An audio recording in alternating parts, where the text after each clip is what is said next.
আজ আপনাদের সঙ্গে শেয়ার করব দুর্দান্ত স্বাদের হাতে মেখে মাছের রান্নার রেসিপি।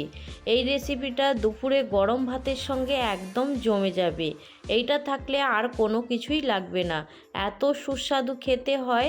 আপনারা একবার বাড়িতে বানালে বুঝতেই পারবেন এর টেস্টটা কত সুন্দর। নমস্কার, কেমন আছেন সবাই? আশা করছি সবাই খুব ভালো আছেন, সুস্থ আছেন। মৌসুমী রকমারি রান্নাতে আপনাদেরকে আবারও একবার অনেক অনেক স্বাগত। প্রতিদিনের মতো আজও একটা সুন্দর রেসিপি আপনাদের সঙ্গে শেয়ার করছি। এই রেসিপি আশা করছি আপনাদের ভীষণ ভালো লাগবে। যদি আজকের এই রেসিপি আপনাদের ভালো লাগে অবশ্যই ভিডিওতে একটা লাইক দিয়ে সম্পূর্ণ ভিডিওটা দেখে নেবেন। আজকে যারা প্রথম আমার চ্যানেলে ভিজিট করছেন, আপনাদেরকে যদি এই মাছের রেসিপির কোনো অংশ ভালো লাগে অবশ্যই কিন্তু আমার চ্যানেলটা সাবস্ক্রাইব করে আমার পাশে থাকতে পারেন। অনেক কথা বলে ফেলেছি, চলুন এবার ঝটপট করে রান্নাটা শুরু করে নিই। তো এইখানে আমি রান্না করার আগে আপনাদেরকে একটু মাছটা দেখিয়ে দিচ্ছি। তো এইখানে আমি নিয়েছি কাতলা মাছ, আপনারা চাইলে রুই মাছ দিয়েও কিন্তু বানাতে পারেন। তো এইখানে দেখুন মাছের মধ্যে একটু লেবু দিয়ে খুব ভালো করে মাছটা মেখে নেব। লেবু দিয়ে মাখলে মাছটা একটু শক্ত হয়ে যাবে আর মাছের মধ্যে যে আঁশটে গন্ধটা আছে সেটাও চলে যাবে। তো এইখানে দেখুন লেবু মেখে নিচ্ছি আগে মাছের মধ্যে, তারপরে স্বাদ মতো নুন দিয়ে দেব। নুন দিয়ে খুব ভালো করে মাছের সঙ্গে মেখে নেব। যেহেতু হাতে মেখে মাছ রান্না, সেই জন্য সব কিছুই কিন্তু খুব ভালো করে হাত দিয়ে মেখে নিতে হবে। তো আমি এখন নুনটাও খুব সুন্দর করে এখন মেখে নিচ্ছি।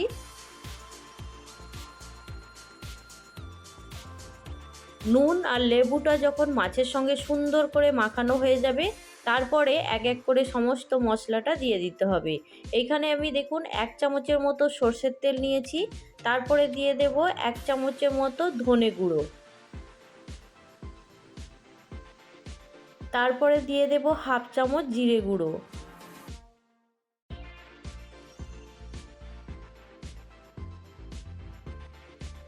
এবার দেব 1/2 চামচের মতো হলুদ গুঁড়ো, আর দিয়ে দেব 1 চামচ রেড চিলি পাউডার।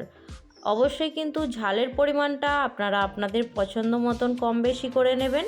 তো এইখানে দেখুন আমি ঝালের পরিমাণটা একটু বেশি রাখার জন্য সেই জন্য কিন্তু 1 চামচ ভর্তি করে লঙ্কার গুঁড়ো দিয়ে দিয়েছি। এইখানে দিয়ে দেব 1 চামচ, ছোটো চামচের 1 চামচে আদা বাটা, আর 1/2 চামচ দিয়ে দেব রসুন বাটা। তো এইখানে যদি রসুন খেতে পছন্দ না করেন তাহলে কিন্তু রসুনটা দিতে হবে না, আর যদি রসুন দেয়া হয় টেস্টটা কিন্তু অনেকটাই বাড়িয়ে দেবে। আমি এইখানে শিমলা মির্চিকে একটা লম্বা লম্বা করে কেটে নিয়েছি, আর টমেটোটাও কিন্তু লম্বা করে কেটে নিয়েছি। তো অবশ্যই শিমলা মির্চি আর টমেটোটা যদি বাড়িতে থাকে দিয়ে দেবেন, খেতে কিন্তু ভীষণ ভালো লাগে। শিমলা মির্চির জন্য একটা আলাদা টেস্ট আসবে রান্নাতে, আর খুব ভালো লাগবে খেতে। তো এইখানে দেখুন সমস্ত মশলাটা খুব ভালো করে এখন মেখে নিচ্ছি। এখানে দেখতেই পাচ্ছেন মশলা দিয়ে মাছটা খুব ভালো করে মাখানো হয়ে গেছে। এবার এইখানে আমি 2 চামচ মতো টক দই দিয়ে দেব। তো এইখানে টক দইটা দিলেও মাছটা খেতে ভীষণ ভালো লাগবে, একদম সফট হবে আর দুর্দান্ত স্বাদের হবে। তো এইখানে সব কিছু দেখুন খুব ভালো করে এখন মেখে নিয়েছি। এবার দইটা দিয়ে দেব। তো অবশ্যই কিন্তু এগুলো মাখানোর আগেও দইটা দেওয়া যেতে পারে। তো আমি এইখানে দইটা একটু ভুলে গিয়েছিলাম, সেই জন্য পরবর্তীতে দইটা দিয়ে খুব সুন্দর করে একটু মেখে নিচ্ছি। তো 2 চামচের মতো টক দই দিয়েছি। আর অবশ্যই কিন্তু মাছের পরিমাণটা আমি আমার এইখানে 5 পিস নিয়েছি, সেই পরিমাণ হিসেবেই কিন্তু সব কিছু মশলা অ্যাডজাস্ট করে নিয়েছি। তা আপনারা যদি মাছের পরিমাণটা একটু বেশি কম করতে চান তখন কিন্তু মশলাগুলোর পরিমাণটাও একটু কম বেশি করে নেবেন। তো এইখানে মাছের পরিমাণটা আপনাদেরকে বলে দিলাম, আমি 5 পিস নিয়েছি। তখন সব কিছু খুব ভালো করে মাখানো হয়ে যাবে, তখন ঢাকনা ঢাকা দিয়ে রেখে দিতে হবে 10 মিনিটের মতো।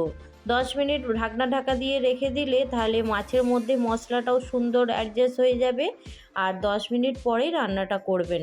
তো এইখানে দেখুন আমার 10 মিনিট হয়ে যাওয়ার পরে আমি গ্যাস অন করে একটা কড়া গরম করে নিয়েছি, আর কড়ার মধ্যে পরিমাণ মতো সর্ষের তেল দিয়ে দিয়েছি। আপনারা চাইলে কিন্তু এইখানে সাদা তেল দিয়েও রান্নাটা করে নিতে পারবেন। আর এখানে ফোড়নের জন্য আমি তেজপাতা আর নিয়েছি কালো জিরে। তো কালো জিরে আর তেজপাতা দিয়ে সুন্দর করে ভেজে নিচ্ছি। আর এইখানে যখন ফোড়নের মধ্যে থেকে একটা সুন্দর গন্ধ বেরিয়ে আসবে তখন এর মধ্যে দিয়ে দিতে হবে পেঁয়াজ কুচি।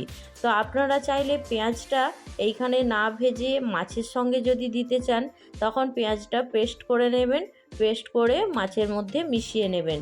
তো আমি এখানে পেঁয়াজটা একটু ভেজে নিচ্ছি। তো এই পদ্ধতিতেও যদি আপনারা বানান এটাও কিন্তু খেতে ভীষণ সুন্দর লাগবে। আর যদি পেঁয়াজটা আপনারা পিষে দিতে চান তখন কিন্তু মশলার পরিমাণটা আপনাদেরকে একটু সময় বুঝে ভালো করে কষিয়ে নিতে হবে। কেন বলছি, পেঁয়াজ থেকে কাঁচা গন্ধটা প্রচুর পরিমাণে আসে, সেই জন্য আপনারা চেষ্টা করবেন পেঁয়াজটা এইভাবে আলাদা করে একটু ভেজে নিতে। আর যদি আলাদা করে সময় না থাকে তাহলে পেঁয়াজটা পেস্ট করে তাহলে মাছের মধ্যে দিয়ে দেবেন। তো এইখানে দেখুন আমি পেঁয়াজটাকে সুন্দর করে একটু লালচে করে ভেজে নিচ্ছি আগে। আবারও বলছি বন্ধুদেরকে, পেঁয়াজটা অবশ্যই চেষ্টা করবেন এইভাবে একটু ভেজে দিতে, তাহলে মাছের স্বাদটা কিন্তু অনেকটাই বেড়ে যাবে।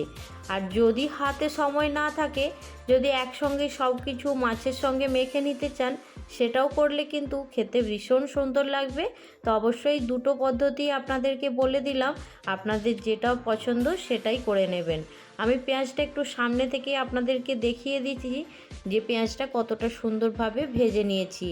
তো এইখানে আমি মাছটা দিয়ে খুব ভালো করে এখন পেঁয়াজের সঙ্গে একটু কষিয়ে নিচ্ছি। মাছ তো আর মাংসর মতো কষানো যাবে না, সেই জন্য অল্প পরিমাণেই এইভাবে একটু গ্যাসের ফ্লেমটা হাই করে দিয়ে আমি একটু 2 মিনিটের মতন কষিয়ে নিচ্ছি। তাহলে মশলার যে কাঁচা গন্ধটা আছে সেটা কিন্তু চলে যাবে। 2 মিনিটের বেশি কষানোর দরকার নেই, মাছ ভেঙে যাওয়ার সম্ভাবনা থাকবে, যেহেতু মাছ খুব নরম, সেই জন্য খুব বেশিক্ষণ কষানোর দরকার নেই। 2 মিনিট হয়ে যাওয়ার পরেই এবার মাছের মধ্যে আমি 1 বাটি পরিমাণে জল এই কাঁচি ধুয়ে দিয়ে দেব। তো এইখানে জলটা দেওয়ার পরে এবার গ্যাসের ফ্লেমটা একদম লো করে দেব। লো করে এখানে 5 থেকে 7 মিনিট ঢাকা দিয়ে অপেক্ষা করব। মাঝে মাঝে শুধু হালকা হালকা হাতে এইভাবে মাছটা একটু নাড়াচাড়া করে নিতে হবে, খুব বেশি নাড়াচাড়া করলে আবার ভেঙে যাবে। এবার এখানে দিয়ে দেব খুব সামান্য পরিমাণে একটু চিনি। মাছের ব্যালেন্সটা বরাবর রাখার জন্য এখানে অবশ্যই একটু চিনি দিতে হবে, যেহেতু এখানে মাছের মধ্যে লেবু ছিল আর টক দই ছিল।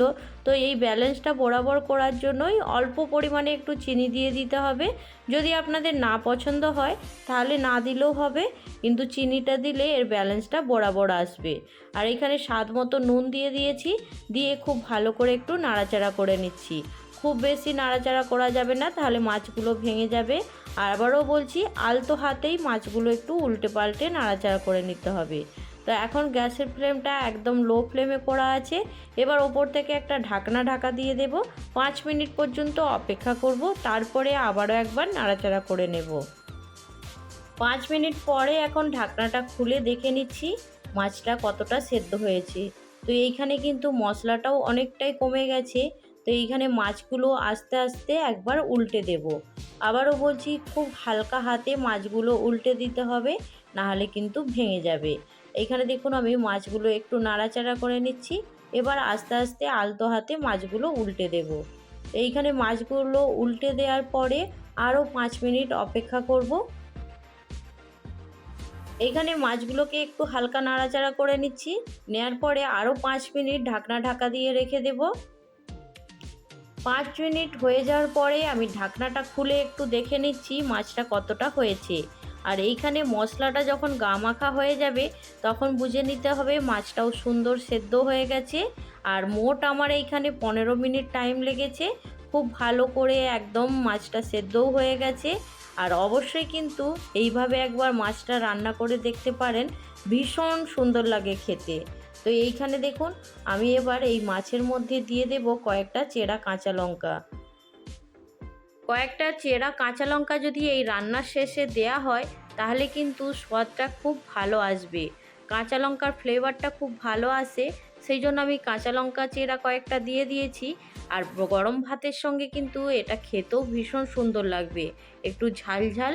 যারা ঝাল খেতে পছন্দ করে তাদের তো ভীষণই ভালো লাগবে। তো এইখানে দেখুন আমার মাছের রেসিপি কিন্তু একদম হয়ে গেছে। আর আজকের রেসিপি কেমন লাগলো সেটা কিন্তু জানাতে একদমই ভুলবেন না। ভালো লাগলে অবশ্যই একটা লাইক দিয়ে দেবেন। আমি এবার গ্যাসের ফ্লেমটা বন্ধ করে দেব। আর এইখানে একটু সামনে থেকে আপনাদেরকে দেখিয়ে দিচ্ছি কতটা সুন্দর লাগছে বলুন তো।